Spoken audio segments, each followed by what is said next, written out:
Good morning, everyone. Welcome. Welcome to Community Unitarian Universalist Church. I am so glad that you are here this morning. My name is Elena Westbrook, and I am one of several worship associates who help to create these services. There is a team of us, and I want to just shout out to the wizards in the sound booth who make this all possible. So thank you to Ronan, Hadden, and Amanda Greene today, and Mark Johnston, who has a rare opportunity to just sit and listen.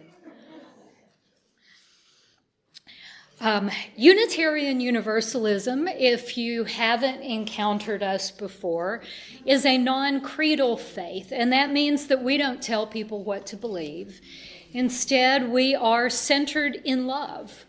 We care more about working together for a more just and loving world than we care about what a person looks like, or where they were born, or what bathroom they use. So whoever you are, wherever you came from, wherever you are on your journey, we are glad that you joined us today. We are honored today to have Shalaina Abioye from the Human Rights Initiative here to talk about radical welcome, the sacred act of welcoming the stranger. Conveniently, this is part of Welcoming Week. We had no idea when we scheduled her for this date that it was going to be Welcoming Week. Organizations and communities all over the world celebrate bringing together neighbors of all backgrounds to build strong connections and affirm the importance of welcoming and inclusive places in achieving collective prosperity. So this morning, Shalaina will talk about what it truly means to welcome the stranger in a world where so many are turned away. A native of Dallas, Shalaina has worked in the humanitarian sector for over 15 years. The first refugee family she met back in 2007 drew her into this work, where her passion grew in increasing protection, impact, and reach to the immigrant community, as well as in sharing their stories. Through her various leadership positions at 3 nonprofits, a research consulting firm, and serving as a graduate faculty member for 8 years, Shalaina has developed extensive strategic planning, change management, and operations experience. She holds a BBA, a Master of Arts in Diplomacy, with a focus on international peace and conflict management. We need more of that. And has completed her coursework for a Doctor of Education in Organizational Leadership and Development. Welcome, all who seek renewal in a weary world. Welcome, all who come with love and energy to share. Welcome to those who worry for the future.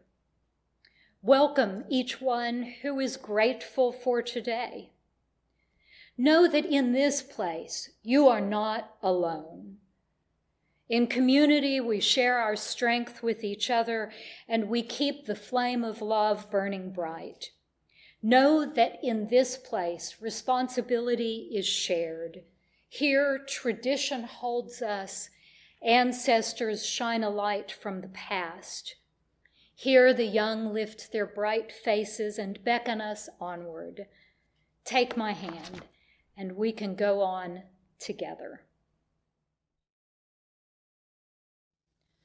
Our reading this morning comes from the Quran, although those of you who grew up Christian may recognize this. It is a sentiment we see in many different sacred writings.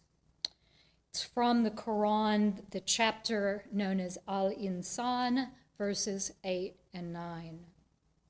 The Quran says, they give food, despite their love of it, to the poor, the orphan, and the captive, saying, we feed you for the sake of God alone.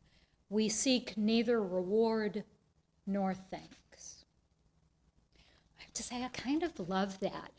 You love food. I mean, we all love food, right? They give food despite their love of it. I like the recognition of humans, of humanity, you know?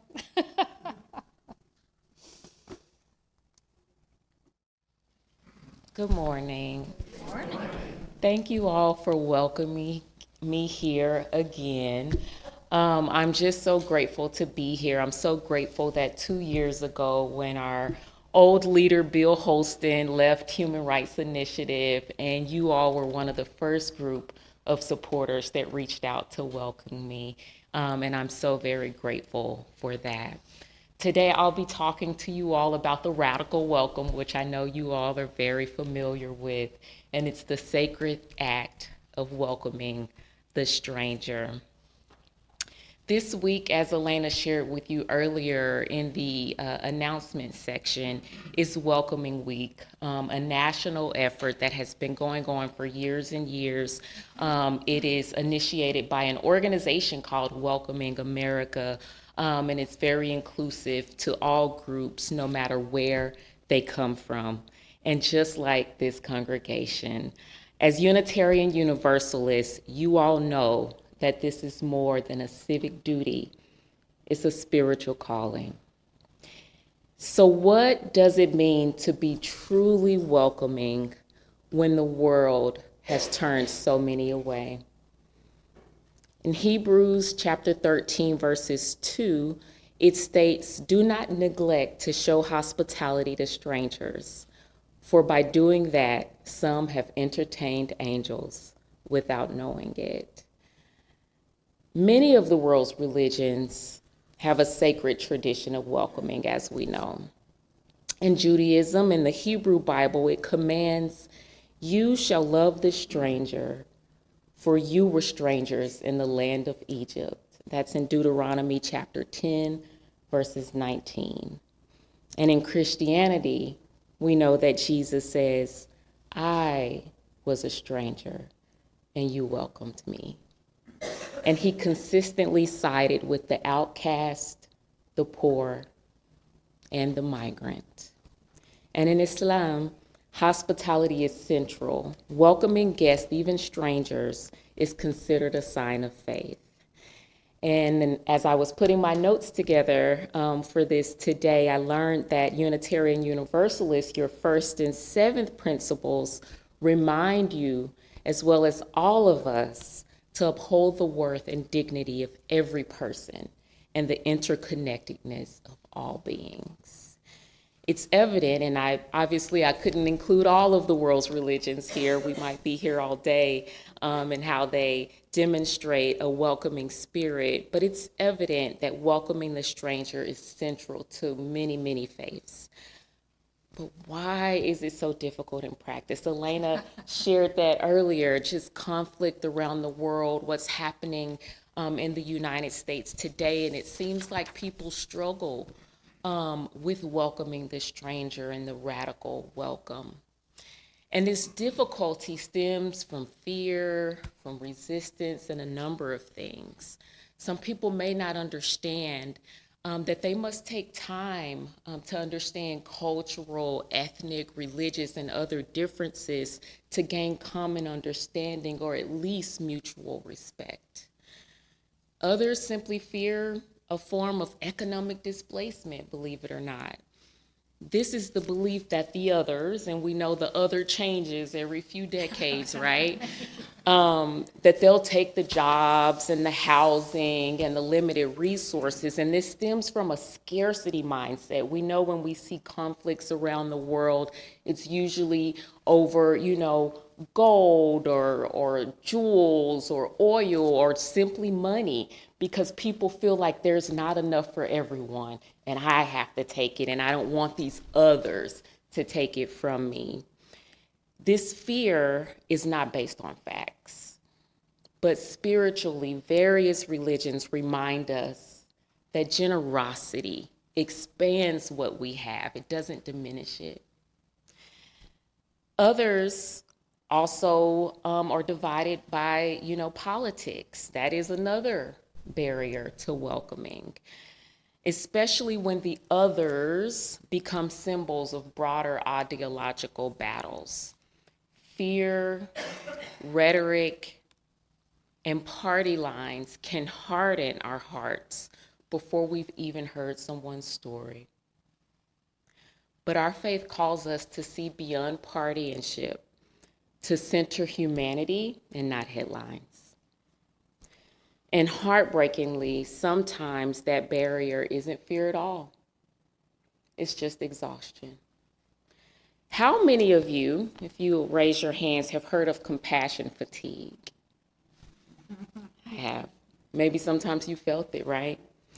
Sometimes we feel overwhelmed by all of the constant crises and wonder if our compassion still makes a difference. We wonder if our efforts still make a difference. We wonder if our generosity still makes a difference. But even in fatigue, our faith reminds us that even small, consistent acts of welcome still hold deep power. Don't forget that. And I want all of us to think for a second. I want us to ask ourselves and take a few seconds or a moment to do that. Who is a stranger that I'm reluctant to welcome? Think about that. Is it the immigrant? Is it the formerly incarcerated? Is it the unhoused? Maybe it's a drug addict family member. Is it trans people, wealthy people, people in poverty, people in recovery, our neighbor or family or friend with opposing political views? I'll raise my hand for that one right now. I'm having a hard time. I'm struggling with that one right now. That's the stranger that I am having difficulty welcoming. Who's that stranger that you're not welcoming? We all must take time to reflect and do a self-inventory of our own thoughts and our unconscious biases to remove barriers to being more welcoming and inclusive. So let's talk about radical hospitality. This isn't just about politeness, but it's a transformative welcome that opens hearts and communities, like what many of you already do here within these walls and outside of them all the time. True welcome requires us to stretch ourselves beyond being comfortable. We have to set a bigger table and create a space not just for others to enter, but for them to feel like they belong or to feel warm, like the children in the book earlier. It's not to speak on behalf of others, but welcome them in the spaces that we don't see their faces and allow them to speak for themselves. In Islam, the guest is considered a blessing from God.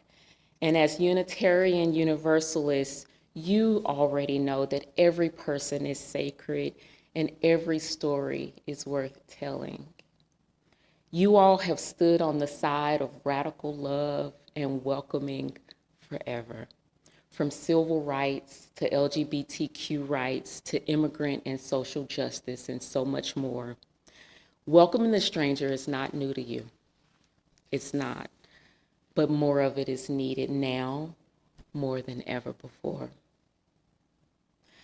So in closing, I want to remind you all that communities across the country are celebrating Welcoming Week through September 21st. It started on September 12th, and this is an annual commemoration, and it's usually the second or third week in September every year. And as people of faith, this is more than a campaign, more than a slogan, but a calling. So let us not offer welcome only when it's convenient, but welcome that is courageous. Not hospitality that flatters us, but hospitality that transforms us. In a world filled with walls, whether those are physical walls, political walls, or emotional or mental walls, we are called to be the people who build bigger tables, not higher fences.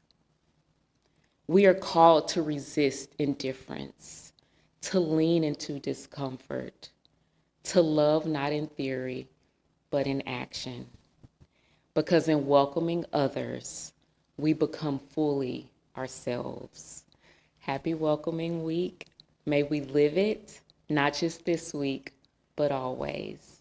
Amen. Salam alaikum, and peace be upon you. Thank you.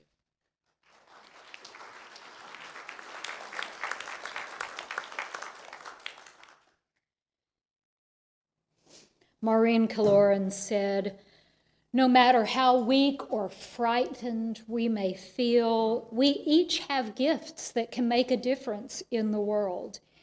In this coming week, may you do at least one thing to support the broken, to welcome the stranger, to celebrate what is worthy, to do the work of justice and love. Be strong, be connected. Each day, act so you may be a little more whole." Amen, and blessed be. Please go in peace.